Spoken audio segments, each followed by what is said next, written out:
আসসালামু আলাইকুম ওয়া রাহমাতুল্লাহি ওয়া বারাকাতুহু। সম্মানিত দর্শক শ্রোতামণ্ডলী, আমার শুভাকাঙ্ক্ষী শুভানুদ্দায়ী বন্ধুবান্ধব যারা আছেন, দেখছেন, শুনছেন, শুনবেন,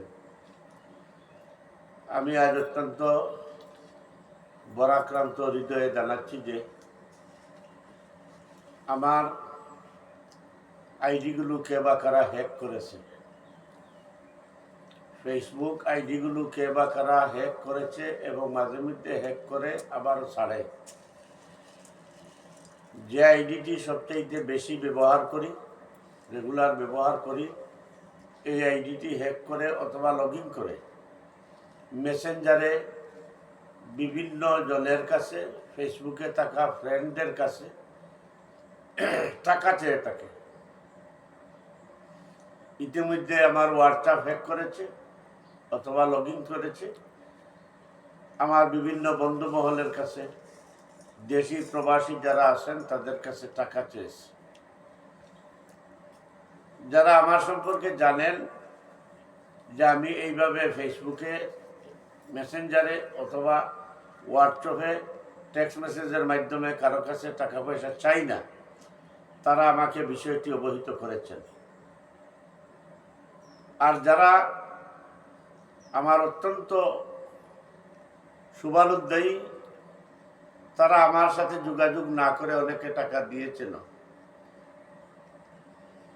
সম্মানিত দর্শক শ্রোতামণ্ডলী, আমি আপনাদের কাছে আবার অত্যন্ত বরাক্রান্ত হৃদয়ে আবারও জানাচ্ছি যে এই যে বা যারা এই কাজটি করছে তারা আমাকে সমাজে হেয় প্রতিপন্ন করে আমার আত্মমর্যাদা ক্ষুণ্ণ করার জন্য এটা করছে।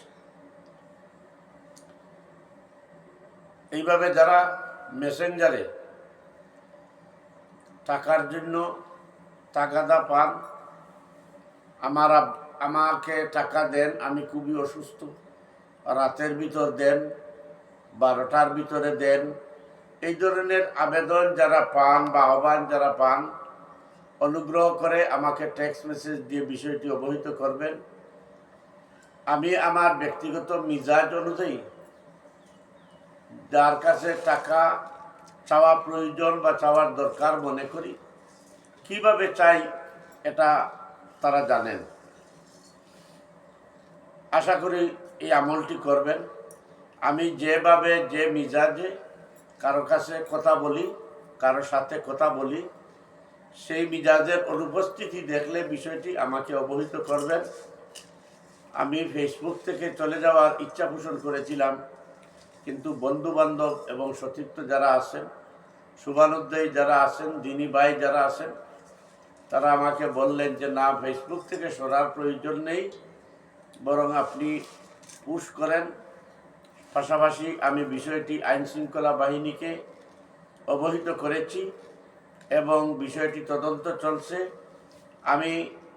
আমি অত্যন্ত দৃঢ়তার সাথে বলতে পারি যে এই কাজটি করছে সে আমাকে ভালোভাবে চিনে জানে এবং আমার ফেসবুকগুলো লগ ইন করার মতো দক্ষতা তার আছে। এই বাটপার থেকে সাবধান।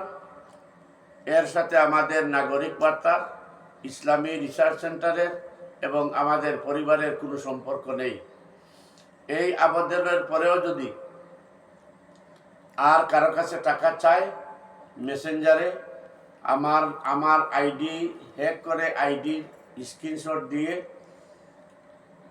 আমাকে অবহিত করবেন।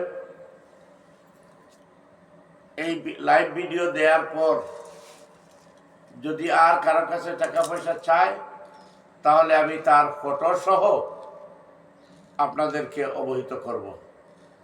আপাতত আমি তার ফটো এবং তার অ্যাড্রেস করলাম না, শুধু তার বিকাশ আইডি যেটা দিয়ে টাকা মানুষের কাছ থেকে আনতেছে, কখনো বা ইসলামী রিসার্চ সেন্টারের নামে, কখনো নাগরিক বার্তা টিভির নামে, কখনো নাগরিক বার্তা অনলাইনের নামে, কখনো সরাসরি আমার নামে, এই প্রতারককে ধরিয়ে দিতে সহযোগিতা করুন। আমি আশা করছি এই প্রতারকের কাছাকাছি আইন শৃঙ্খলা বাহিনী চলে গেছে। আপনারা অনুগ্রহ করে এই প্রতারক থেকে সাবধান থাকবেন। ইসলামী রিসার্চ সেন্টারের জন্য টাকার প্রয়োজন হলে সেটা আমি নিজে আপনাদেরকে অবহিত করব এবং আপনাদের কাছে চাইব। চাওয়ার যে নিয়ম, চাওয়ার যে পদ্ধতিতে আমি চেয়ে থাকি, যদি কখনো প্রয়োজন পড়ে তাহলে সেই পদ্ধতিতেই আমি চাইব। হোয়াটসঅ্যাপে টেক্সট মেসেজে অথবা ইনবক্সে টেক্সট মেসেজ দিয়ে টাকা চাওয়া, আমার ছবি দিয়ে অথবা আমার নাম ব্যবহার করে, এটা অবশ্যই প্রতারণা। এই প্রতারককে ধরিয়ে দেওয়ার জন্য আপনাদের সহযোগিতা কামনা করি এবং আমি আশা করি আইন শৃঙ্খলা রক্ষাকারী বাহিনী এবং এই জাতীয় প্রতারককে ধরার যে পদ্ধতি, সেই পদ্ধতি অনুযায়ী আইন শৃঙ্খলা রক্ষাকারী বাহিনী তার কাছাকাছি চলে গেছে। সুতরাং যে বা যাদের কাছে এই আবেদন করে এবং টাকা চায়, তারা অনুগ্রহ করে আমাকে এই স্ক্রিনশটটা দিবেন। আইন শৃঙ্খলা রক্ষাকারী বাহিনীর জন্য সুবিধা হবে। আমি তার ফোন নম্বরের সূত্র ধরে আইন শৃঙ্খলা রক্ষাকারী বাহিনীকে বিষয়টি অবহিত করেছি। সম্মানিত দর্শক শ্রোতামণ্ডলী, আবারও আমি বিনয়ের সাথে বলছি, এই প্রতারক যাদের কাছ থেকে টাকা এনেছে দাঁড় কর্য বলে অথবা সহযোগিতা বলে, এর দায়ভার আমার নয়, কারণ আমি অনেক আগে থেকেই বিষয়টি আপনাদেরকে অবহিত করেছি।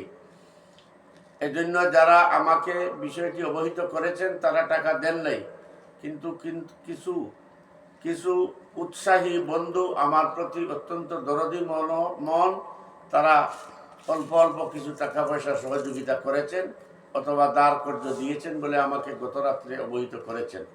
আমি আবারও বিনয়ের সাথে বলছি, এই ধরনের প্রতারক চক্র থেকে আপনারা নিজেদেরকে হেফাজত করুন এবং আমার আত্মমর্যাদা, আমার প্রতিষ্ঠানের আত্মমর্যাদা রক্ষার স্বার্থে এই প্রতারককে ধরিয়ে দেওয়ার সহযোগিতা করুন। এই প্রতারক বর্তমানে দোয়ারাবাজার উপজেলার বনগাঁও নামক গ্রামে অবস্থান করছে। এই প্রতারক বর্তমানে দোয়ারাবাজার উপজেলার বনগাঁও নামক স্থানে অবস্থান করছে। যদি কোনো হৃদয়বান ব্যক্তি আমার এই কথা শুনেন আর দোয়ারাবাজার উপজেলার কোম্পানিগঞ্জ সীমান্তের সম্ভবত বনগাঁও এলাকার কেউ আমার এই কথাগুলো শুনেন, তাহলে আমার সাথে যোগাযোগ করেন অথবা আইন শৃঙ্খলা রক্ষাকারী বাহিনীর সাথে যোগাযোগ করে এই প্রতারককে ধরিয়ে দিয়ে আপনাদের এলাকার মান মর্যাদা অক্ষুণ্ণ রাখুন। আসসালামু আলাইকুম ওয়া রাহমাতুল্লাহি ওয়া বারাকাতুহু।